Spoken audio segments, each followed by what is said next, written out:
Presentación del equipo. Conoce a Alejandro Musso y Joyce Vázquez, los autores que te guiarán en el fascinante viaje a través de la historia del Ecuador. Muy buenos días, ingeniero. Nosotros le vamos a hablar sobre la evolución histórica y cultural del Ecuador, desde los pueblos originarios a la República Independiente. El Ecuador es un país marcado por una rica y compleja historia que abarca desde los pueblos originarios precolombinos hasta la consolidación de su identidad como república independiente.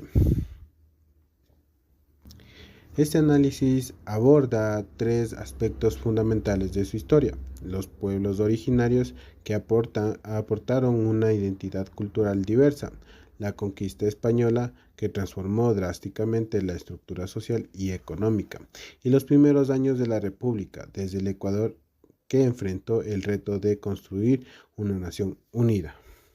A continuación, les voy a presentar lo que pasó antes de la conquista. La llegada de los incas y posteriormente de los españoles. Estos pueblos vivían en comunidades organizadas en clanes y familias extendidas, con sistemas de gobiernos tradicionales que recurrían a consejos de ancianos.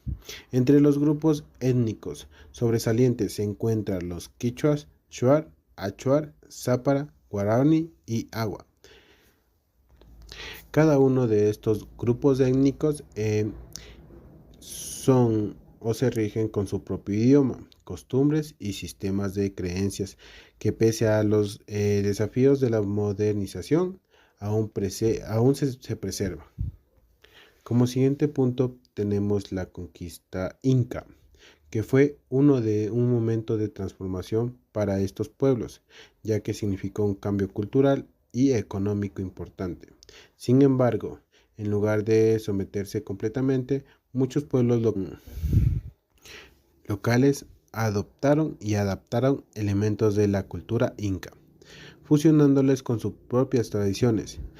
En la actualidad, los pueblos originarios siguen luchando por sus derechos y la preservación de sus herencias culturales, enfrentando desafíos como la defensa de su territorio y la preservación de su identidad cultural en su mundo progresivamente más globalizado.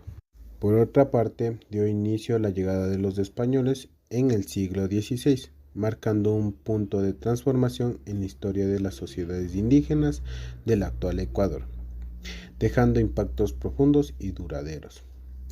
La expedición liderada por Sebastián de Benalcázar en 1534 resultó en la rápida conquista de los territorios de la región, que previamente han sido parte del vasto imperio inca.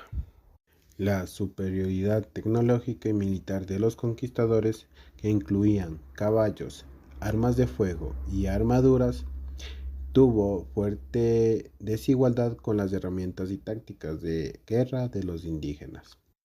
Tras el sometimiento militar, los españoles establecieron nuevas estructuras administrativas y políticas para consolidar su dominio. La fundación de la Audiencia de Quito en 1563 marcó el inicio de un régimen colonial. Esta institución, que dependía inicialmente del Virreinato del Perú y luego del Virreinato de Nueva Granada, funcionó como el núcleo administrativo y judicial del territorio.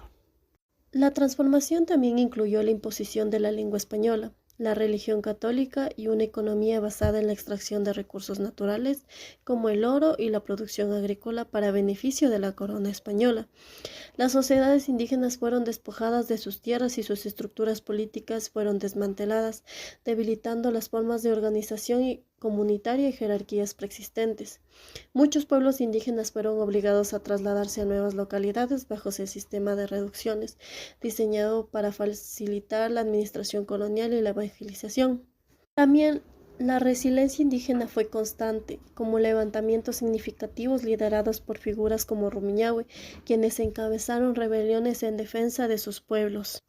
A pesar de estas diversidades, las comunidades indígenas no abandonaron completamente su identidad cultural. Si bien el colonialismo impuso profundas transformaciones, los pueblos indígenas adoptaron estrategias de resistencia y de adaptación, manteniendo aspectos de sus tradiciones, prácticas espirituales y lenguas a lo largo del periodo colonial y más allá. Después de la lucha contra los españoles, surgió la independencia del Ecuador. Fue un proceso que inició con el primer grito de la independencia en Quito en 1809, aunque fue sofocado rápidamente. El movimiento se consolidó el 9 de octubre del 1820 con la Revolución de Guayaquil, que declaró su independencia y se convirtió en un bastión libertador. Con el apoyo de Simón Bolívar, el general Antonio José de Sucre lideró campañas decisivas, culminando en la batalla de Pichincha el 24 de mayo de 1822, que aseguró la liberación de Quito, y Ecuador se integró brevemente a la Gran Colombia antes de convertirse en una república independiente en 1830. Los primeros años de la República estuvieron plagados de desafíos políticos, ya que era necesario definir un sistema de gobierno que pudiera integrar los diversos territorios y grupos sociales. Inicialmente el poder estuvo concentrado en manos de oligarquías locales, pero gradualmente se desarrolló como un sistema político más inclusivo que permitió la participación de sectores más amplios a la sociedad. La creación de una identidad nacional fue el reto más importante en un país compuesto por diversos grupos étnicos y culturales, como los indígenas, afroecuatorianos, mestizos y blancos. Y luego comenzaron los movimientos sociales que reclamaron derechos y mayor representación, lo cual fue fundamental para reducir, aunque de manera parcial, las desigualdades existentes. Luego comenzaron las artes y la literatura, que emergieron como vehículos para construir y expresar la identidad ecuatoriana, como autores como Jorge Icaza y géneros musicales tradicionales como el pasillo ayudaron a plasmar la realidad social del Ecuador y sus valores. En cuanto al desarrollo económico, el Ecuador buscó diversificar su economía, que inicialmente dependía de productos agrícolas y mineros, hacia una mayor industrialización y autosuficiencia. Este proceso se modernizó, también incluyó la integración de Ecuador en el escenario internacional, con políticas que favorecían la soberanía y la cooperación regional. Como conclusión, podemos decir que a pesar de los cambios profundos traídos de la conquista inca, la colonización española y las transformaciones de la República, los pueblos originarios del Ecuador han logrado preservar aspectos esenciales de su identidad cultural y sus tradiciones, y así demostrando una notable capacidad de resistencia y adaptación. Como recomendación, deberíamos impulsar iniciativas de turismo comunitario que permita a los visitantes conocer y experimentar las tradiciones de los pueblos originarios del Ecuador de manera auténtica, y esto podría convertirse en una fuente de ingresos en las comunidades, y siempre que respeten sus valores y prácticas. Y con esto terminamos. Muchas gracias, ingeniero, por su atención.